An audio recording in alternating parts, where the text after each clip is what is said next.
for the prophylaxis. All other hepatitis A, hepatitis B, it is not the antimicrobials, but it is the vaccines and immunoglobulins are used. That's why I am not including this. Then the third important viral infection is HIV, and HIV prophylaxis is done under two circumstances: accidental exposure and consequential exposure.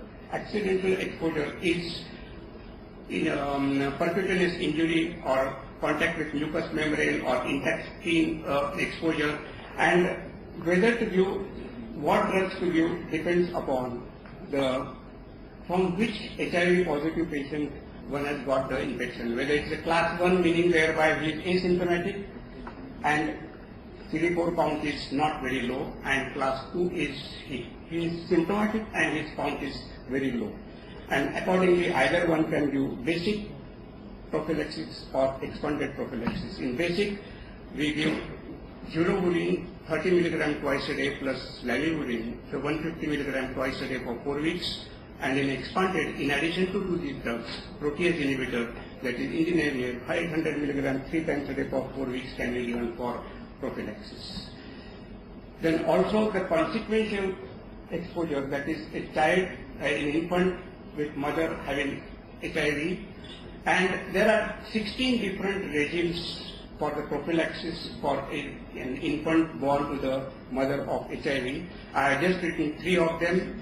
The lowest one is the highly cost effective, technically feasible, where it is only during intrapartum antiviral agent is given, and for 72 hours after birth, again the antiviral drugs are given. While the first and 2 regimes are very costly, very elaborate, and if it, compliance is little bit doubtful.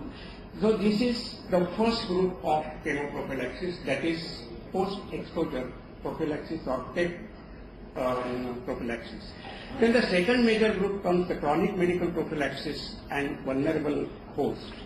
Now there are many infectious diseases we are likely to recur or who are likely to relapse, and these patients are known to get again and again recurrences, and that's why they need long-term chronic medical prophylaxis or suppressive therapy. And one of the best example is acute rheumatic fever. It is known if a child gets acute rheumatic fever and if he gets again streptococcal infection, he is going to get another recurrence of acute rheumatic fever. It is now also known that if during the first attack child gets carditis, in the second attack also he is going to get carditis. Or if he doesn't get carditis in the first attack, second attack probably heart is not affected. But whatever it may be, the exact how long prophylaxis should be given is still debatable after so many years of acute rheumatic fever prophylaxis. But if during the first attack there is no carditis, not clinical, but also echo proved no carditis, then one can give prophylaxis for 5 years from the last attack. If there is associated carditis, one can go up to 10 to 15 years, and if there is definitely well-established chronic rheumatic valvular heart disease, one has to use the prophylaxis lifelong. The dosages, again, if it is less than 30 kg, 0.6 megaunits every 3 to 4 weeks. If it is more than 30 kg, then 1.2 megaunits. If the patient is allergic to penicillin, one can use sulfa, one can use erythrocin. So this is first example of chronic medical prophylaxis. The second example is vulnerable host. The patients with either anatomical or functional asthenia, sickle cell disease, immunodeficiencies, malignancies. The 4 common organisms one has to protect is streptococcal pneumonia, H. influenzae, meningococcal infections, and in sickle cell anemia, salmonellosis, which I have not written salmonellosis. And the prophylaxis is for amoxicillin and quinolone. The chemoprophylaxis is uniformly effective but must be long term, and vaccines are not always protective. Even if they have been vaccinated, one should use chemoprophylaxis. The other important thing is opportunistic infections where they require long-term prophylactic treatment. And one of the example I have given as a pneumocystic pneumonia, and in congenital immunodeficiency, acquired immunodeficiency, organ transplants, malignancy, immunosuppressive, one has to use trimethoprim with sulfamethoxazole for a long time. There are still many other organisms, herpes simplex viral infection, cytomegalovirus infection, toxoplasmosis. There are quite a number of organisms. I am not going in details of each and every organism because most of these patients are attending specialty clinic and they get the proper advice, but very rarely they go to a general pediatrician. The second important vulnerable site, now we will come to from vulnerable host to vulnerable site, and one of the important sites is recurrent urinary tract infections, and patients who get, children who get recurrent urinary tract infection. What are the indications for prophylaxis? Number one, following treatment of first urinary tract infection in children less than 2 years, complicated urinary tract infection in children less than 5 years while awaiting imaging studies, children with vascular reflux, imaging showing renal scar with recurrent urinary tract infection with or without reflux, frequent febrile urinary tract infections, and neurogenic bladder and rectal. These are the indications. This is a vulnerable organ for recurrent urinary tract infections, and the antimicrobial which can be used is 4-trimoxazole, nitrochlorantine, amoxicillin, cephalaxin, depending upon the sensitivity report. The second vulnerable site is in patients with heart disease, either congenital or acquired heart diseases, is the endocardium of the valve and the endocardium of the heart. And everybody knows the high-risk category is the prosthetic valves, including prosthetic valves, homograft, previous bacterial endocarditis, complex cyanotic heart diseases. They are the very high-risk category. And moderate risk, all the congenital heart except ostium secundum, obstructive hypertrophic cardiomyopathy, acquired valvular heart diseases, mitral valve, and so on. And these patients require prophylactic therapy whenever they are undergoing a surgical procedure, like dental extraction or any other surgical procedure. I am not going in details about the dosage. Then the next is the prophylactic for specific body tissues.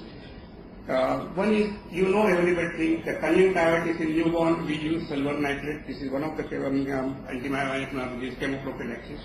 The second is otitis media. It has already been said about the otitis media. In children who are getting off and on otitis media, should be put on amoxicillin, and it has been shown that 6 months to 1 year continuous amoxicillin reduces the incidence of otitis media. The second is surgical wound. Now, actually, surgical prophylaxis is a subject of its own.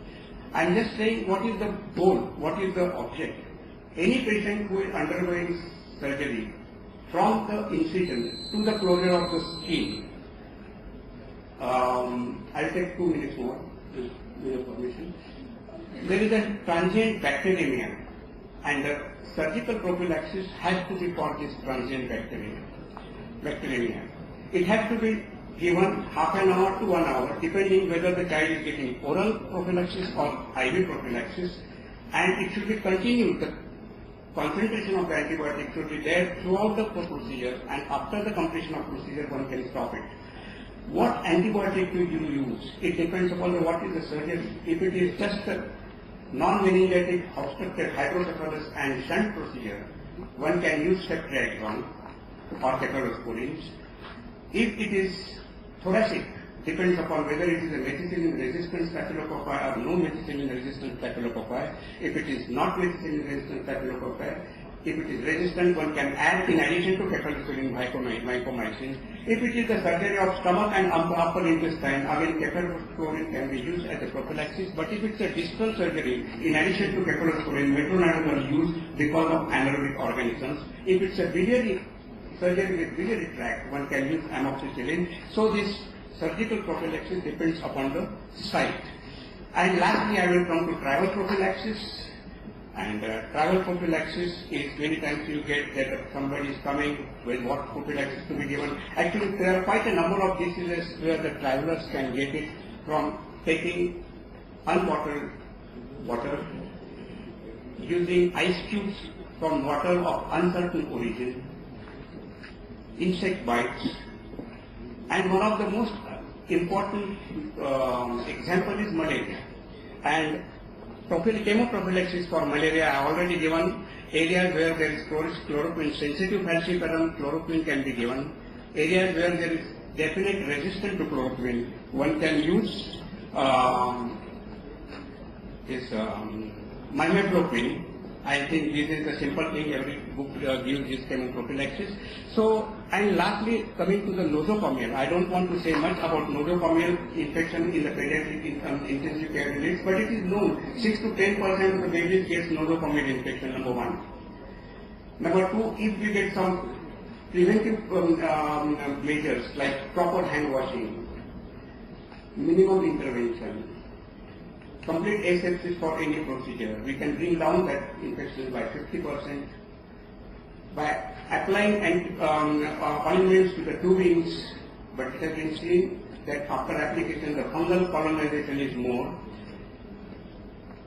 That is preventive measures. As far as antimicrobial prophylaxis in neonatal intensive units, decontamination of the gut by giving tobramycin or genticin during the stay, because the main port of entry is through the gastrointestinal tract. It is a controversial thing, so I am not going to avoid. And latest is to give antifungal in extremely preterm babies.